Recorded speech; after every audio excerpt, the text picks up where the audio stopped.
Thanks very much, Tim, for that very kind introduction. Mr. Simon Butt, Ms. Danita Warren, nominated award recipients, and ladies and gentlemen, it's a great pleasure to address you all tonight.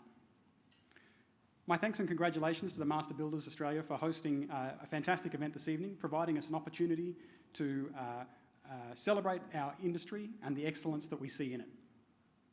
The National Business Excellence Awards are a chance to take time out and reflect on the achievements of the Australian building and construction industry. There's a lot to be proud of. The last 2 years have tested us all in ways that we could have only imagined a few years ago. COVID has thrown us new safety challenges, new operating restrictions, industry closures, supply chain shortages, the list goes on. Yet through all of it, we've seen great projects completed well, and completed safely. Tonight I'd like to talk about excellence in building industry safety. As Federal Safety Commissioner, I administer the Australian Government's Work Health and Safety Accreditation Scheme. At face value, accreditation under the scheme is a legislative requirement for any head contractor seeking to undertake government-funded building work. But in reality, if your organisation is striving to achieve excellence in safety, you need to seriously consider accreditation under the scheme.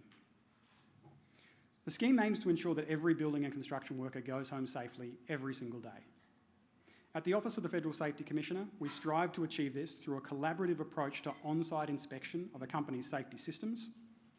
We look to ensure that safety is driven by the system, championed by senior leaders, and implemented consistently on the job site.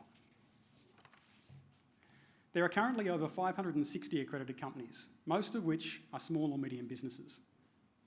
Collectively, those companies are undertaking $56 billion worth of construction work across this country right this minute. For the last 3 years, we've undertaken an annual census of all building and construction companies accredited under the scheme, and the feedback has been consistent. More than 90% reported achieving better safety performance after gaining accreditation. More than 85% considered that scheme accreditation represented value for money. And over 95% said that the scheme had contributed to improving industry safety. Couple that with actual safety performance reporting from accredited companies. Between 2016 and 2020, accredited companies reduced their lost time injury frequency rate by an average of 18%. They reduced their medically treated injury frequency rate over the same period by an average of 30%. And if the safety benefits alone aren't enough, scheme-accredited companies reported lower workers' compensation premiums over time. After 3 years of accreditation, almost 60% of newly accredited companies had reduced their workers' comp premiums by an average of 35%. So if your organisation isn't accredited, but is keen to be part of making our industry safer, if you're keen to ensure that building and construction workers go home safely every single day, then get in touch. There's free OFSC bricks on your table, and they've got our contact details on. We'd love to hear from you. But spruiking our business aside, I was asked today to briefly outline some of the priorities of my office for the coming year. Our focus is always driven by what our on-site inspection data tells us and what our safety incident reporting alerts us to as the most common areas of concern. And in a word, that area is scaffolding. Over the 12 months leading up to November 2021, the OFSC ran a safety scaffolding campaign.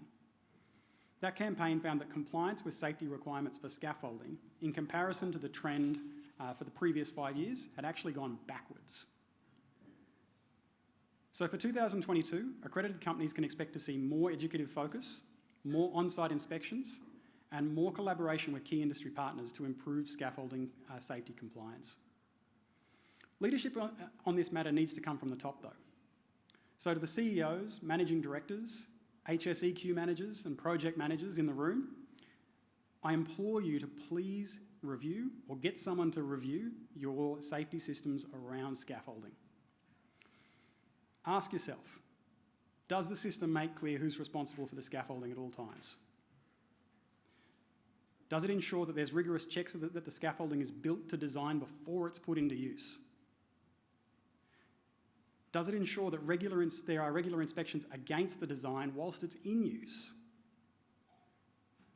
Does it require changes to the design to be signed off by a competent person before they're implemented? And most importantly, is the written system actually being implemented on site? Together, I'm confident that we can improve scaffolding safety across Australia. I'd like to once again thank Master Builders Australia, Mr Simon Butt, Ms Danita Warren, for their ongoing support for the OFSC and their commitment to making the Australian building and construction industry a safer place to work. Thank you very much, and back to you, Tim, to hand out a few more awards.